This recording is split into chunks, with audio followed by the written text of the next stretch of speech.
Donc, on revient sur l'extrait de Mishnah qu'on avait vu, où on disait dîner mamonotes, les dîners mamonotes, donc ce qui porte sur les problèmes d'ordre financier, à Tumot ve'ataharot, ainsi que ceux qui portent sur les Tumot, les problèmes d'ordre d'impureté, de l'impureté, ve'ataharot et de pureté, etc. On avait dit qu'au sujet donc, de ces trois catégories-là, il fallait commencer à interroger le plus grand d'entre les Dayanim.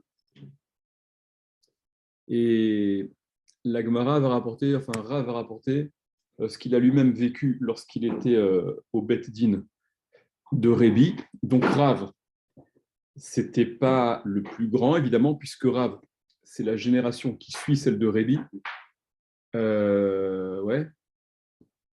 J'ai eu l'occasion de vous dire aussi que la Gemara, parfois, lorsque Rav il rapporte un enseignement et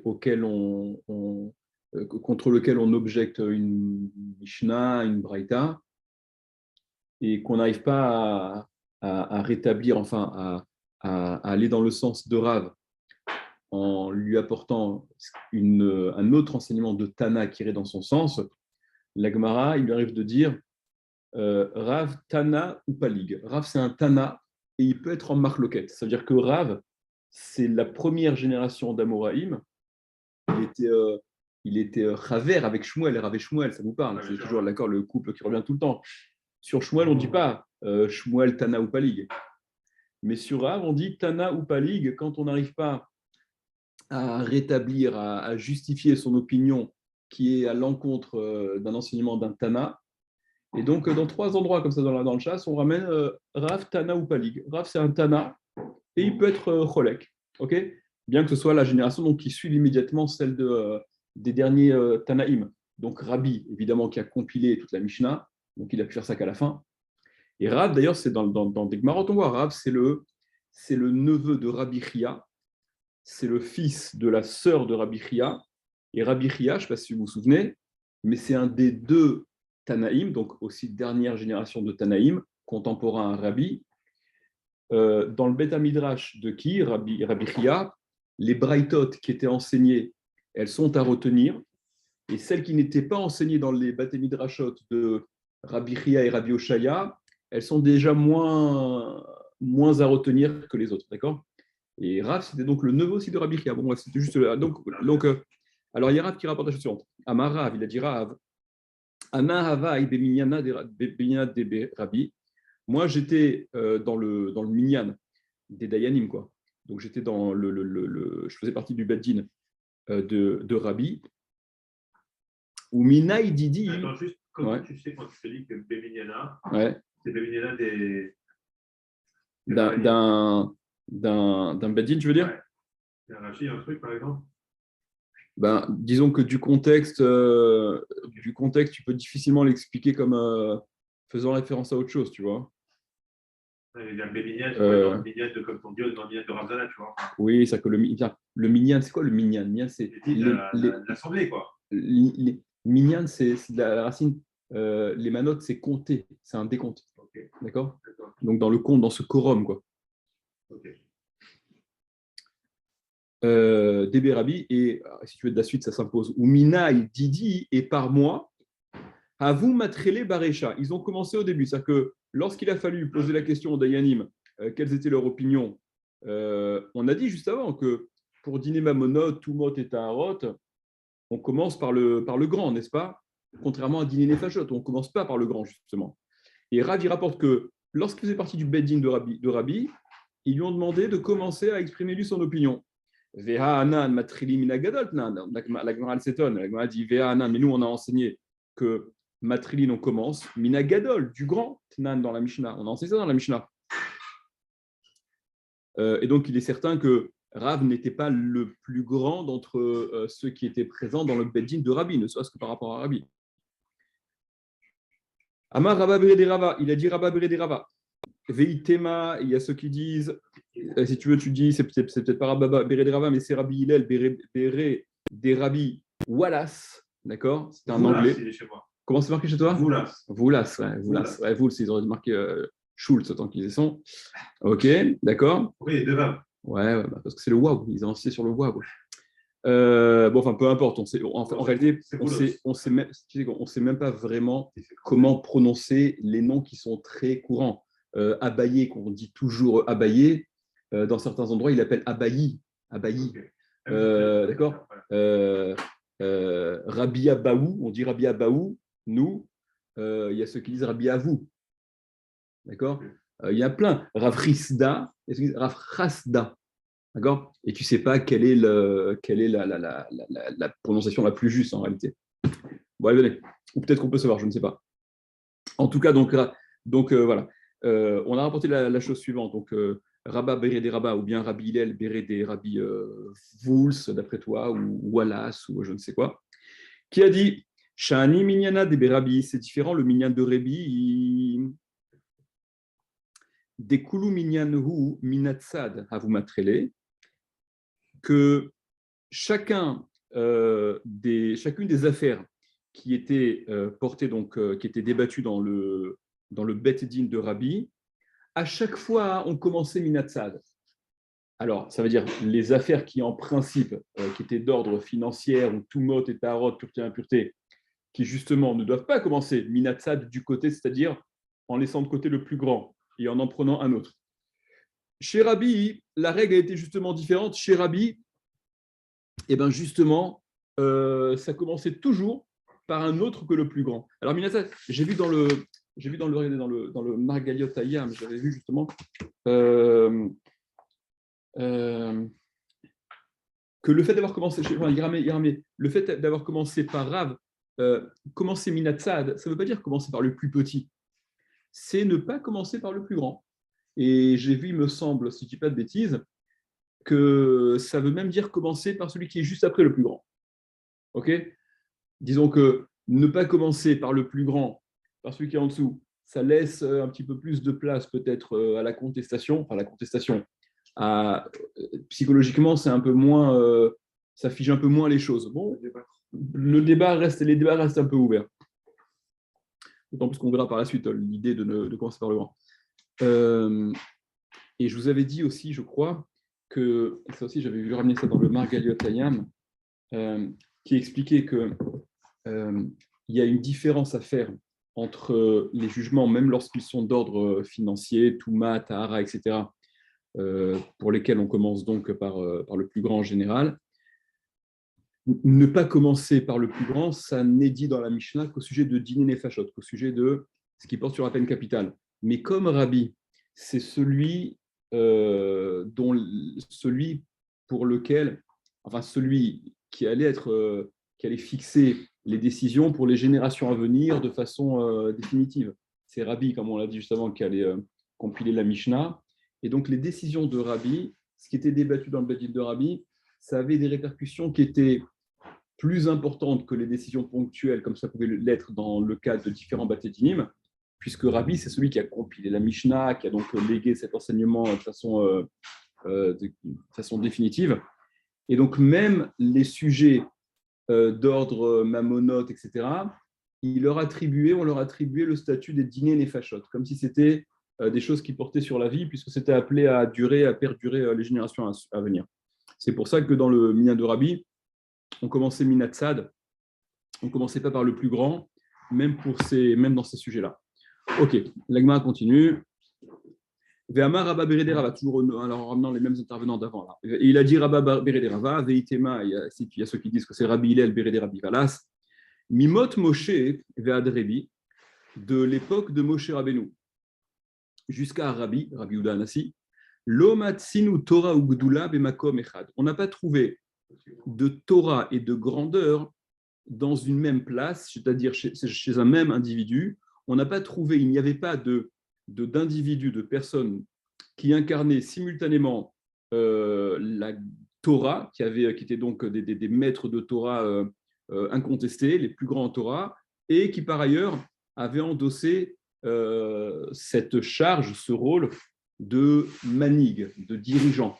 De Moshe Rabbeinu jusqu'à Rabbi, il n'y a pas eu comme ça une personne qui incarnait de façon exclusive, on verra par la suite, ces deux ces deux qui avaient ces deux qualités-là. Alors la Gemara s'étonne.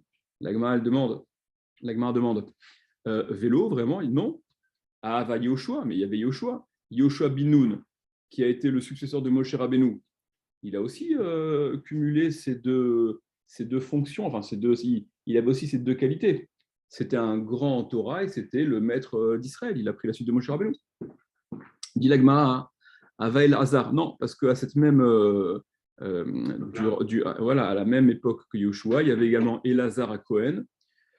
D'accord, Elazar, donc le fils de Aaron, qui a été le Cohen Gadol, et qui était l'équivalent de Yoshua en Torah. C'est vrai qu'il n'était pas le manig, c'était pas lui le dirigeant, mais c'est déjà suffisant pour ne pas pouvoir dire au sujet de Yoshua que c'était, à l'instar de Moshe Rabbeinu et de Rabbi Yehuda Hanassi, celui qui surpassait, d'accord, aussi bien en Torah qu'en manigout, qu'en direction,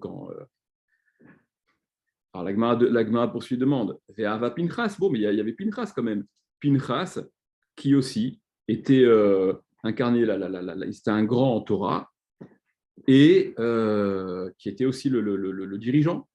Une fois que Yoshua, puisque je vous avais dit, et Lazare, Pinchas, il a continué à vivre après Yoshua et Lazare. On voit ça dans le nar.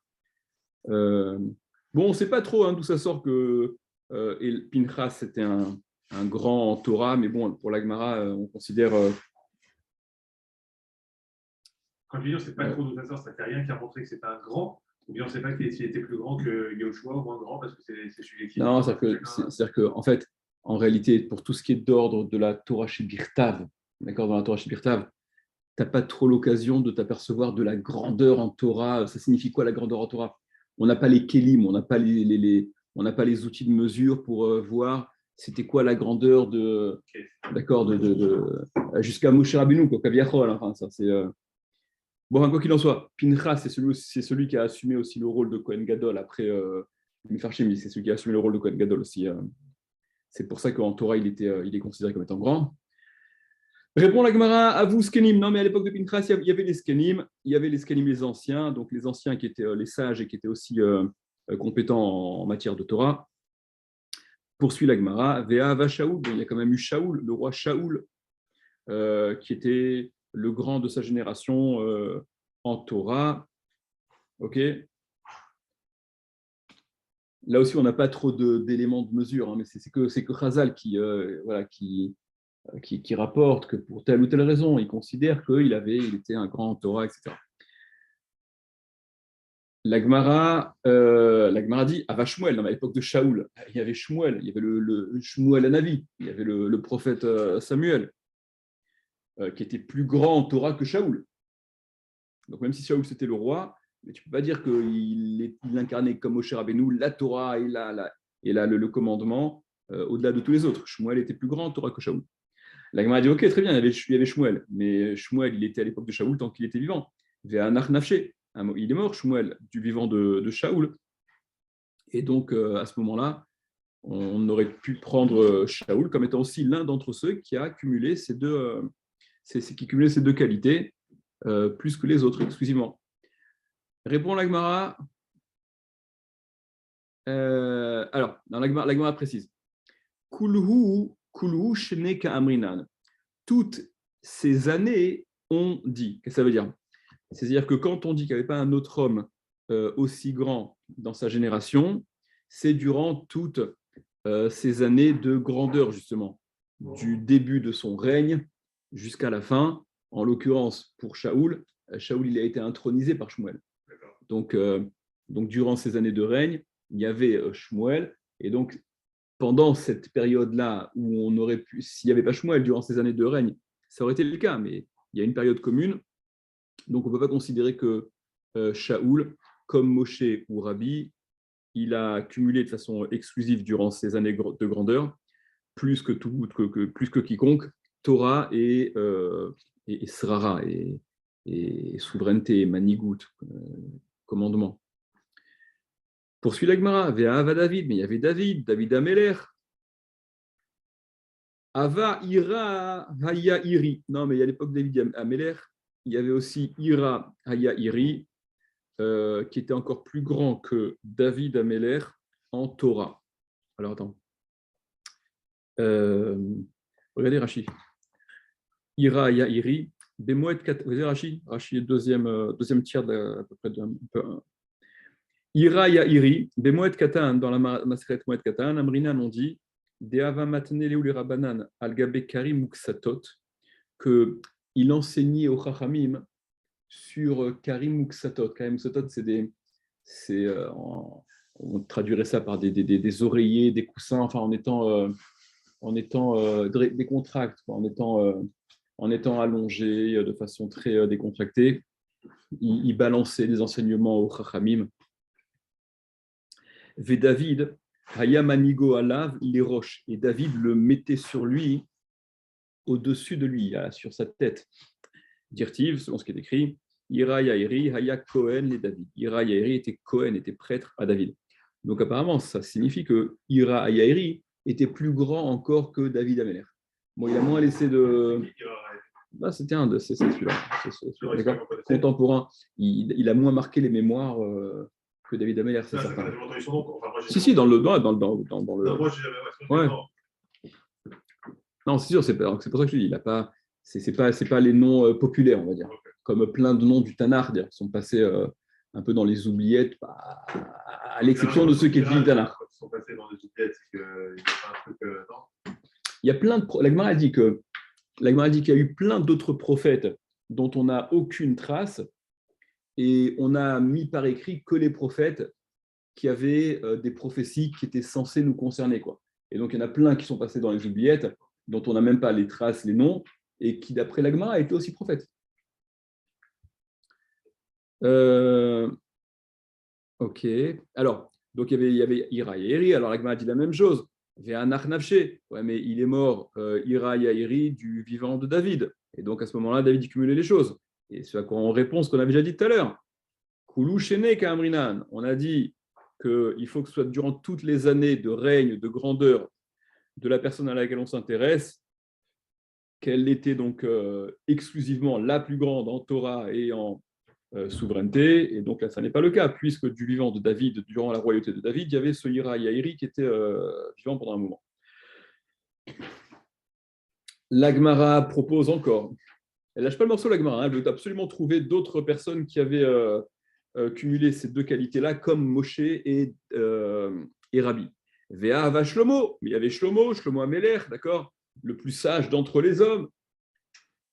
Répond l'Agmara, Ava Shimi Ben Gera. Il y avait Shimi Ben Gera, d'accord, qui était lui aussi un grand Torah, Shimi Ben Gera, d'accord, celui qui n'a pas été très sympathique avec le père de Shlomo, avec David Améler d'ailleurs. Rashi, regardez, Shimi, Gadolaya, donc c'était un grand, Kedeach Kechan, comme on le voit, chez Yarad Likrat David Ayarden, Be'elef Ish. Ah, c'est marrant. Là, Rashi ramène ça, qu'il était grand en termes de puissance, parce que quand il est descendu auprès de David et pour l'insulter, etc., il était accompagné de 1000 hommes. Donc tu vois qu'il était aussi puissant, quoi. Attendez, c'est quoi le petit chet là qu'il y a dans Agaotabar? Ou je ne sais pas si Agaotabar ou Masson attachant, c'est quoi ça? D'accord.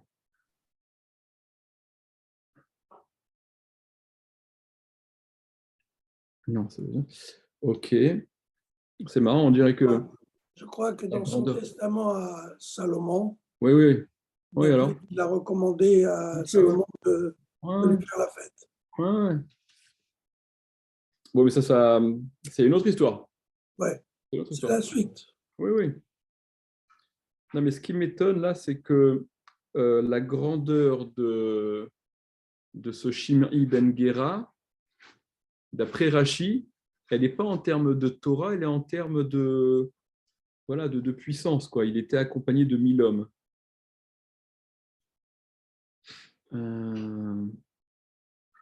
Ok. Attendez, je vois juste dans le. Est-ce qu'il y a un truc là du. Bon, on continue.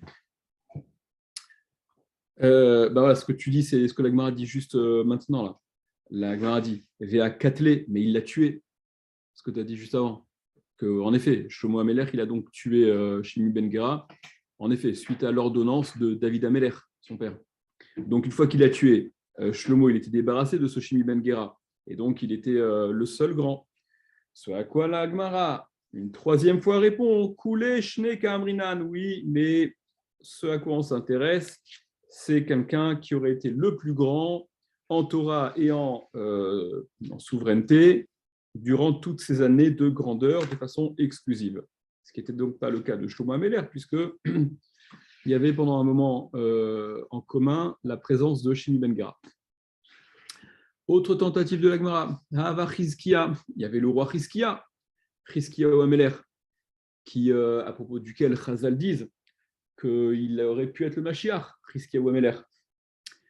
Mais Al Shelo Amar Shira, comme il n'a pas entonné, il n'a pas dit de Shira, de louange, il n'a pas glorifié Akashvorou quand il a bénéficié du miracle des 180 000 soldats qui venaient pour envahir Jérusalem, trucs, etc., qui sont morts tous miraculeusement en l'espace d'une nuit. Donc il n'a pas eu cet élan de reconnaissance au moyen d'une shira, d'un chant.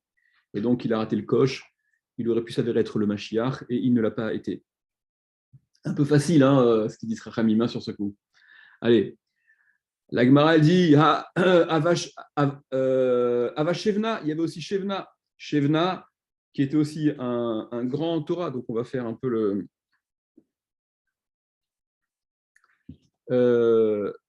Et la Gemara dit Ve'aiktil. La Gemara dit non, mais il a été tué. Shevna, il a été tué à l'époque de Chizkia. Ce à quoi la Gemara dit, c'est pas une raison. C'est-à-dire que, excuse-moi, juste, non, mais je n'ai pas bien dit. C'est que Shevna,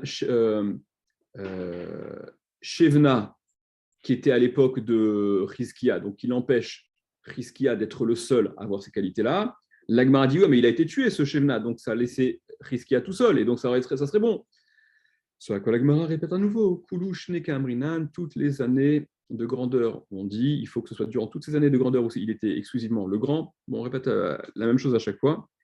L'Agmara poursuit et dit, Ve'ava Ezra, il y avait Ezra. D'accord, Ezra Asopher, c'est quand même celui qui est à l'origine du retour en Eretz Israël et qui était donc un grand Torah, puisque c'est lui il a œuvré pour le peuple, il a, d'accord, toute la Gemara, le Pérec, vous connaissez dans le dernier Pérec de Kiddushin, à Sarayou Chassin, où Ezra il est très actif, etc.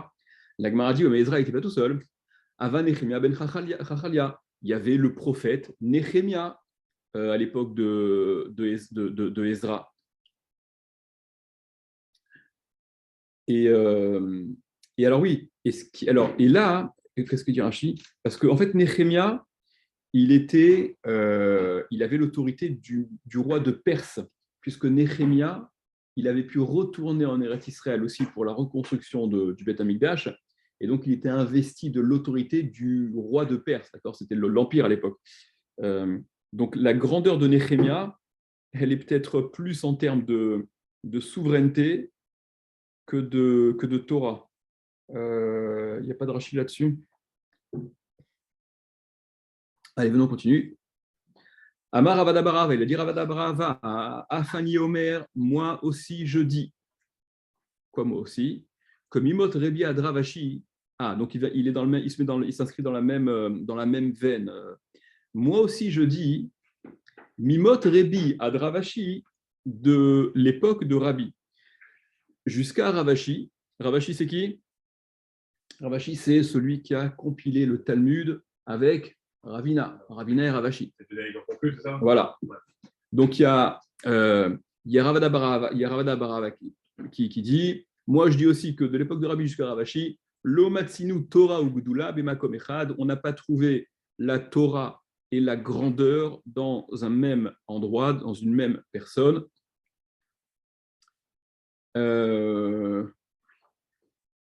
Voilà, donc apparemment Ravashi, il émergeait au-dessus de tous les autres de son vivant, ce qui d'après Ravada Barava semble être incontestable.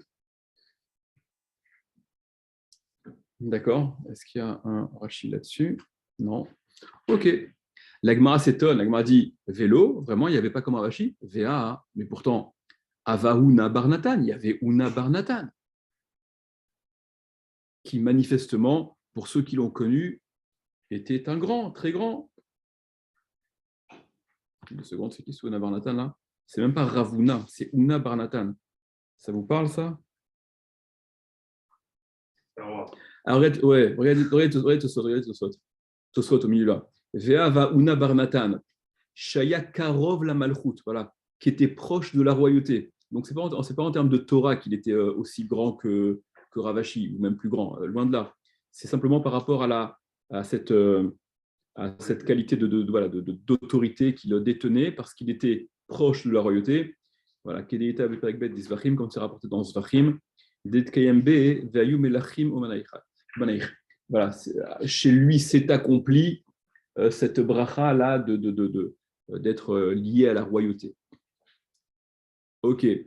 Alors, répond la Gemara, Una Barnatan, ouais, mais Una Barnatan, donc malgré sa proximité avec la royauté, donc malgré son statut éminemment important, Micha Fava Kaïf, les Ravashi, il était quand même soumis à l'autorité de Ravashi.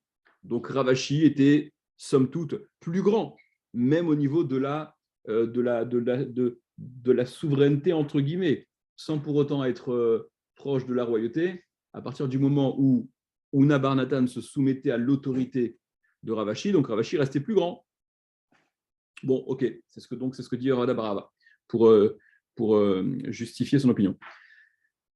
Revenons à ce qu'on avait dit dans la Mishnah. Dans la Mishnah, on avait dit dîner nefashot matrilin, que les dîners nefashot, les procès qui portent sur la peine capitale, on commence à demander les opinions des dayanim, donc minatsad, du côté. On ne demande pas au plus grand d'entre eux d'exprimer son avis pour ouvrir les débats.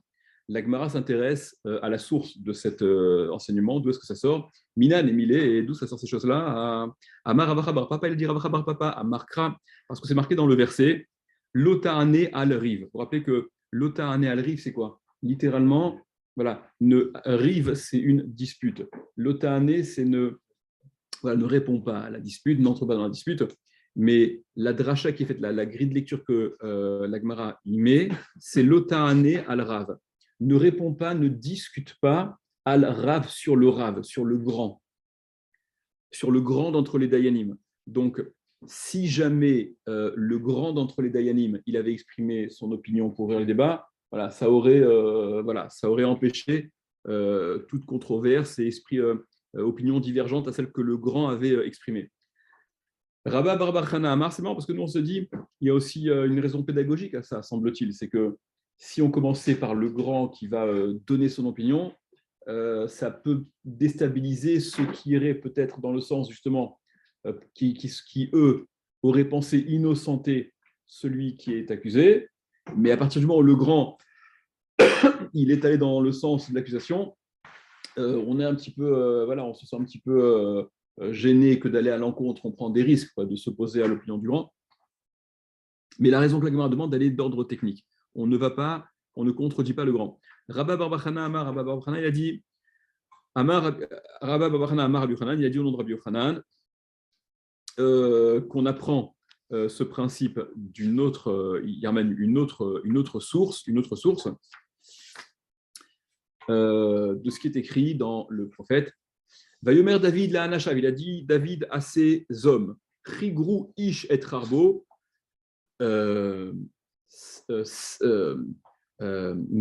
mettez, alors il appelle ses hommes, David Améler, ses soldats, à se ceindre de leur harbo, de son épée, chacun de son épée. Vayar Geru ish et harbo, et donc ils ont tous pris leur épée, ils se sont tous ceints de leur épée. Vayar Gor Gam David et harbo, et même David, il a pris son épée. Alors vous comprenez l'image qui est rapportée, c'est que David et son Bet Din, qui avait dû, regardez, Rashi rapporte, qui avait dû juger et condamner à mort Naval. Regardez Rashi. Alors venons pour Rashi déjà l'Ota'ane al-Riv là. Enfin l'Ota'ane, oui, l'Ota'ane al-Riv. Ktiv Bello Yud, comme c'est marqué sans Yud, ce terme de rive qui signifie la dispute, on se permet de faire la dracha comme si c'était marqué Rav. Mashma l'Otachlok al-Moufla shel Bedin. Ça s'entend comme voulant dire ne contredit pas le plus grand du Bet Din. Ilkar par conséquent. L'omatrilinan miné, on commence pas par le plus grand, oui, on commence pas par le plus grand. c'est que par le plus grand qu'on ne commence pas. Ça ne veut pas dire qu'il faut commencer par le plus petit. Hein. Ce serait aussi absurde. Dilma, voilà, Dilma Chaza Lechova, Velo Palgina il avait, parce que si le grand il avait ouvert les débats dans le sens de l'accusation, on n'aurait pas pu être cholek sur lui, on n'aurait pas pu aller à son encontre. Ou Matrilin Minatsad, et c'est pour ça qu'on commence donc du côté. Echad Ivre Echad, Mezakim, Yaskim. Bon, ok. Vayargor Gam David Harbo. Donc David, il a aussi pris son épée dans le pasouk Ba'acharona, à la fin. David, il est évoqué comme prenant lui aussi son épée suite à ses soldats qu'il avait pris auparavant. Donc, Ba'acharona, Nimnu Alav, Laduno, Mishu Mored Bemalchut. Voilà, il était question du jugement de Naval qu'ils ont jugé comme étant Chayav Mita parce qu'il avait été Mored Bemalchut, il s'était rebellé contre la royauté. Et vous voyez que dans ce jugement-là, David, il est évoqué à la fin. Donc, David, qui est censé être le plus grand d'entre tous les participants, il n'intervient qu'à la fin, c'est l'image. Amar Rav, il a dit Rav, Shoné Adam le Talmido, Vedana Imo, Betine Nefashot. Un homme, Shoné Adam le Talmido, il enseigne, il peut enseigner à son disciple les règles de Dîner les Fachot, les halachot, au sujet d'un certain, concernant un certain sujet, qui se présente à eux, et après lui avoir enseigné, ce talmide, ce disciple-là, il peut s'associer pour venir dans le décompte, dans le quorum des dayanim, pour trancher. Donc ça semble un peu étrange, parce que il est frémoulu diplômé de l'enseignement de son maître, et simultanément, juste après, Torquédé, il peut intégrer le Beddin et donc donner son opinion. Il a compris comment ça se passe, il est en mesure de trancher. Objecte l'agma métivé. Donc on objecte. Atarot ve'atumot, les ta'arot et les tumot, donc ce qui est de l'ordre des problèmes de pureté et d'impureté. Ha'av uvno, Arav vetalmido, monin lahem shnaim, un père et son fils, un rav et son élève, monin lahem shnaim, on les compte comme étant deux, c'est-à-dire que on va retenir chacune de leurs deux opinions, enfin chacune de leurs opinions, chacun. Et donc ça va faire arithmétiquement, il y a deux opinions qui seront prises en considération. Alors que dîner mamonot, des dîner nefashot, des dîner makot, les dinim qui portent sur mamonot, ce qui est financier, dîner nefashot, sur ce qui touche à la peine capitale, des dîner makot, l'application de la peine de malkout, les coups. Kiddush HaChodesh, la sanctification du mois, le nouveau mois. Ve'ibur Shana, l'année à laquelle on va rajouter un mois de Hadar, l'année embolismique. Avuvno, Arav et Talmido, En Monin Lahen, et la Echad, le père et le fils, le maître et son élève, on ne prend en considération leur opinion que comme ne comptant un seul.